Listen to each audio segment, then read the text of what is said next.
শৈশবকালের স্মৃতিচারণ করতে কার না ভালো লাগে।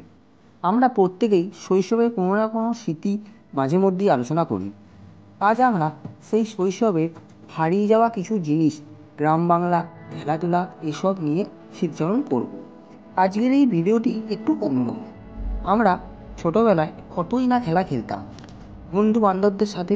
সকালবেলায় মাস্টারমশাইয়ের কাছে হোক বা মা বাবার কাছে হোক, পড়াশোনা শেষ করেই লেগে পড়তাম ভাই বোন বন্ধু বান্ধব সবাই মিলে একসঙ্গে খেলাধুলা করতে।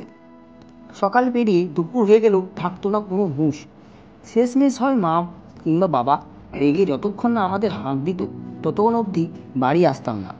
তারপর বাড়ি এসে চান হয় পুকুরে কিংবা নদীতে কিংবা টিউবওয়েলের ঠান্ডা জলে। চান করে খাওয়া দাওয়া সেরে গল্পের বই নিয়ে শুয়ে থাকা, আহা কি মধুর দিন সব, যেন those are golden days of our life. গ্রীষ্মকালে দুপুরে ছাদে বসে আম জাম খাওয়া কিংবা বর্ষাকালে দুপুরে মাছ ধরতে যাওয়া, আবার শীতের দুপুরে রোদে পিঠ দিয়ে বসে থাকা। এখনকার এই ব্যস্ত সময়ে আর সেসব ফিরে পাওয়া যাবে না। কালবৈশাখীর সময়ে সন্ধ্যেবেলায় বিদ্যুৎ যাওয়া ছিল নিত্যদিনের ব্যাপার। বিদ্যুৎ গেলেই হ্যারিকেনের আলো যায় পাই। কোনোদিন হতো সেই আলোতে পড়া, কোনোদিন হতো ঠাকুমা দাদুর মুখ থেকে গল্প শোনা। ঝড়ের বিকালে আম কুড়ানোর মধ্যে যে পরম শান্তি, তা কি আজকালকার ইটের খাঁচায় বন্দি থাকা বাচ্চারা কোনদিন জানতে পারবে? পারবে না। ভোরবেলায় যে কত রকম পাখির আওয়াজ, যার মধ্যে বহু পাখি আজ বিলুপ্ত হতে বসেছে পরিবেশ দূষণ ও বিশাল বিশাল মোবাইলের সব টাওয়ার বসার কারণে। তখন পাওয়া যেত টিনের কৌটায় গুঁড়া মাদুর, আবার আমরা ছাই কিংবা নিমের কাঠিতেও দান মেরেছি। এর বাড়ি থেকে বাড়ি বাড়ি হাঁক দিয়ে সবাই মিলে স্কুলে যাওয়া ছিল এক অন্য অনুভূতি। আবার স্কুল শেষে স্কুলের গেটে দাঁড়িয়ে থাকা কাকুর কাছ থেকে কেনা আচার চাকতে চাকতে বাড়ি আসা ছিল অন্যরকম। সাইকেল শেখা ছিল বিশাল। প্রথমে হাফ প্যাটে তারপর ফুল প্যাটে, অর্থাৎ প্রথমে সাইকেলের ভি শেপের মধ্যে পা ঢুকিয়ে হাফ প্যাটে এবং পরবর্তী সময়ে সিটে বসে চালানো হতো ফুল প্যাটে।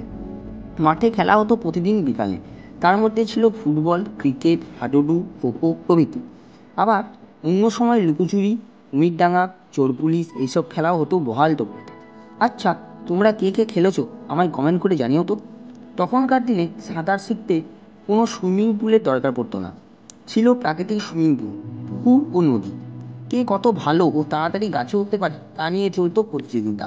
আবার অ্যান্টেনা সিস্টেম টিভিতে রবিবারে বিভিন্ন কার্টুন, যেমন Nonte Phonte, Handa Panchatantra, Patul the great, movie এইসব দেখা ছিল অবশ্য কাজ। আজও অবশ্য রবিবারে অনেকেই এগুলি দেখে। আবার রামায়ণ মহাভারতও দেখা হতো। রবিবারে বেলার দিকে চলতো শক্তিমান দেখা।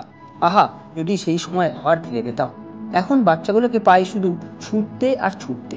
রবিবারেও তারা ছুটছে, সকালে পড়া, বেলায় আঁকা কিংবা সাঁতার, বিকেলে গান আবৃত্তি, আবার নাচ। তাদের শৈশব যেন হারিয়ে যাচ্ছে। সেই সময় সবই ছিল, গান আবৃত্তি, পড়াশোনা, আবার ছিল অফুরন্ত আনন্দময় শৈশব। ভাবুক হয়ে পড়েছিলাম বন্ধুরা। আজকে আপাতত এইটুকু বন্ধুরা। চ্যানেলটি সাবস্ক্রাইব করবেন, ভিডিওটি একটা লাইক কমেন্ট ও শেয়ার করে পাশে থাকবেন। ধন্যবাদ সবাইকে।